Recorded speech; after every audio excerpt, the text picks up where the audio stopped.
जय हिंद दोस्तों, मेरा नाम गौरी शंकर गुप्ता और हम डिस्कस कर रहे हैं unit number 2 first order differential equation. This is lecture number 3 और इस लेक्चर में हम डिस्कस करेंगे फॉर्मेशन ऑफ डिफरेंशियल इक्वेशन के बारे में। हम डिफरेंशियल इक्वेशन कैसे फॉर्म कर सकते हैं। तो डिफरेंशियल इक्वेशन फॉर्म करने के लिए हमें क्या करना है, जो भी आपको ऑर्डिनरी इक्वेशन दिया है we have to differentiate that ordinary equation. अब डिफरेंशिएट करना है, बट कितनी बार करना है और वो डिफरेंशिएशन करना भी क्यों है हमें।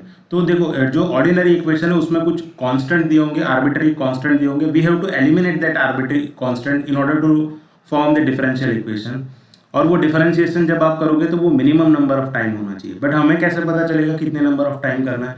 तो जैसे जब भी आपके पास n आर्बिट्ररी कांस्टेंट दिया है एग्जांपल में, तो आपको वो n आर्बिट्ररी कांस्टेंट रिमूव करने के लिए n इक्वेशंस की जरूरत पड़ेगी। तो वो n इक्वेशन आपको कैसे मिलेगा, तो वो n इक्वेशन से आपको वो n इक्वेशन आपको कैसे मिलेगा। तो जनरली कभी भी आपके पास अगर n आर्बिट्ररी कांस्टेंट है तो आपको डेरिवेटिव भी कितनी बार लेना पड़ेगा, n ऑर्डर तक लेना पड़ेगा। अगर आपके पास 2 कांस्टेंट है तो आपको सेकेंड ऑर्डर डेरिवेटिव तक जाना पड़ेगा। अगर आपके पास 3 कांस्टेंट है तो थर्ड ऑर्डर डेरिवेटिव तक जाना पड़ेगा।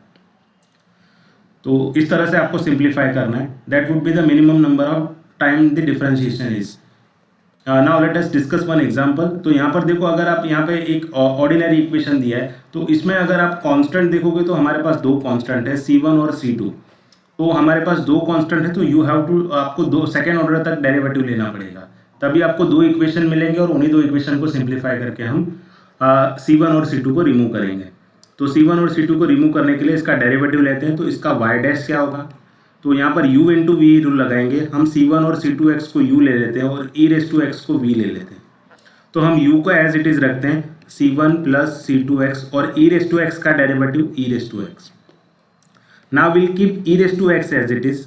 अब हम C1 प्लस C2x का डेरिवेटिव ले लेते हैं। C1 का डेरिवेटिव 0, C2x का डेरिवेटिव C2। अब आप यहाँ पर देखोगे तो ये जो फर्स्ट एक्सप्रेशन है वो आपका y है। तो हम y डैश इक्वल्स टू क्या लिख सकते हैं, ये पूरा एक्सप्रेशन y है plus C2 e raise to x. तो इसी को हम बोल देते हैं इक्वेशन नंबर 1।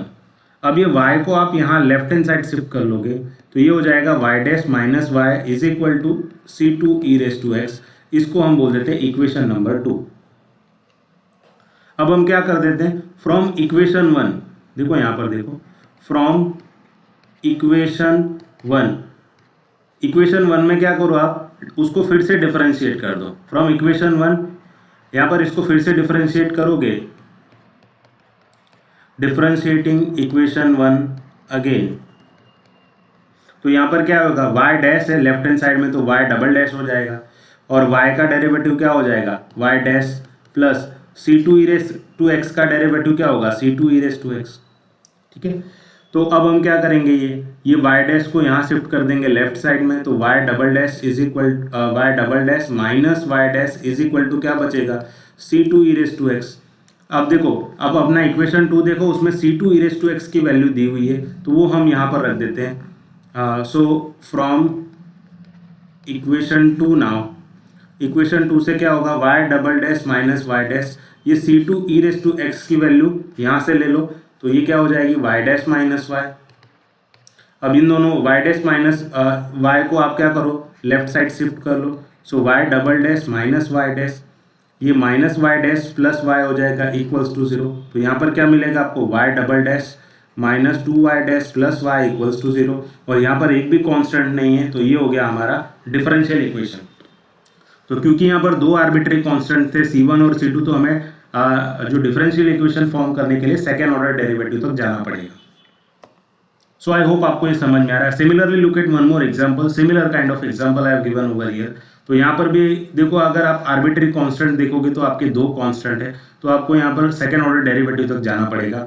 सो इसका जब आप y डैश निकालोगे तो यहाँ पर भी हम u v रूल लगाएंगे।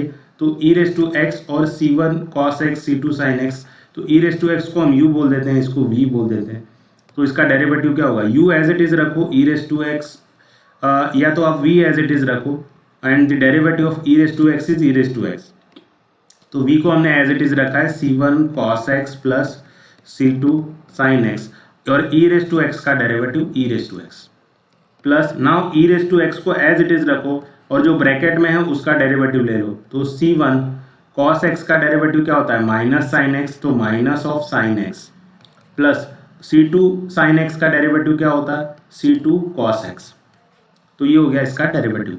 नाउ अब हम क्या करेंगे, देखो वाई डैश, ये पूरा एक्सप्रेशन जब आप देखोगे तो ये एक्चुअली में आपका वाई ही है, ये क्या है आपका वाई है, तो इसकी जगह पे हम लिख देते हैं y plus e raise to x minus C1 sine x plus C2 cos x. इसको अभी हम एज इट इज रखते हैं और ये y को क्या करो हम लेफ्ट हैंड साइड शिफ्ट कर दोगे तो ये हो जाएगा y dash minus y is equal to e raise to x और ये क्या हो जाएगा minus C1 sine x plus C2 cos x. अब इसको हम इक्वेशन नंबर 1 बोल देते हैं और इसको हम इक्वेशन नंबर 2 बोल देते हैं। Now differentiate equation 1 again.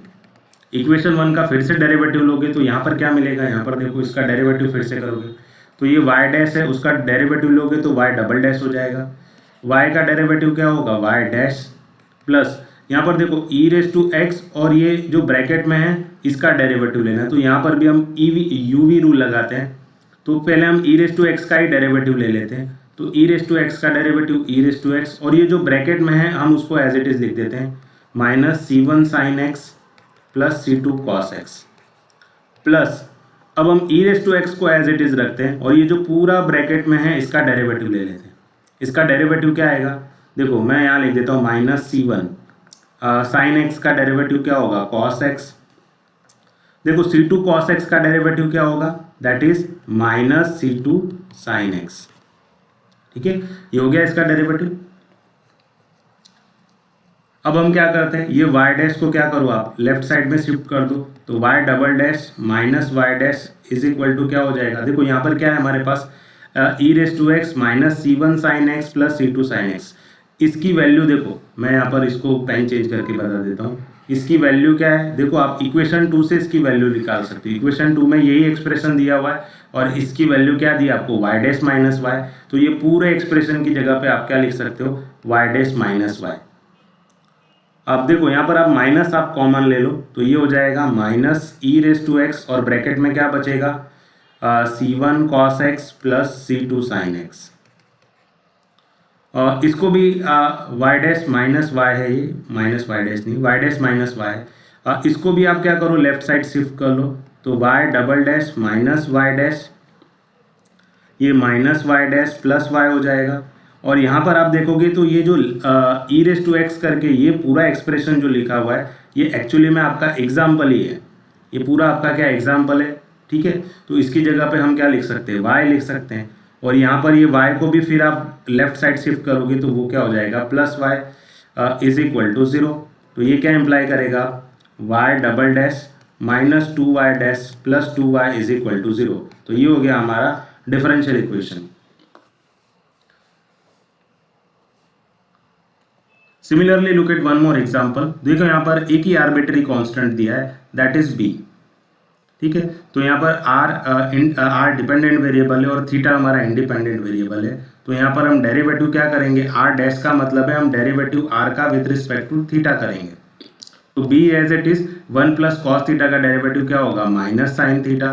तो यहाँ पर आपको क्या मिलेगा r डैश क्या मिलेगा माइनस b साइन थीटा। अब हमें देखो यहाँ पर b निकालना है तो आप देखो जो आपका एग्जाम्पल है वहां से अगर आप b की वैल्यू निकालोगे तो वो हो जाएगा r upon 1 plus cos theta. तो इसी को हम यहाँ पर रख देते हैं तो ये क्या हो जाएगा माइनस b की वैल्यू क्या है r upon 1 plus cos theta और यहाँ पर क्या है हमारे पास साइन थीटा तो r dash. So this equals to minus r upon 1 plus cos theta क्या होता है 2 कॉस स्क्वायर थीटा बाई 2 और साइन थीटा की वैल्यू क्या होती है 2 sign theta by 2 cos theta by 2। तो ये cos theta by 2 cos theta by 2 cancel हो गया, 2 भी कैंसिल हो गया और यहाँ पर क्या बचा हमारे पास sine theta by 2 upon cos theta by 2 तो माइनस r टाइम ये हो गया tan theta by 2। So r dash equals to minus r tan theta by 2। इसको यहाँ शिफ्ट कर दो लेफ्ट साइड में तो ये हो जाएगा r dash plus r tan theta by 2 this equals to 0। So this is now the differential equation which we have formed.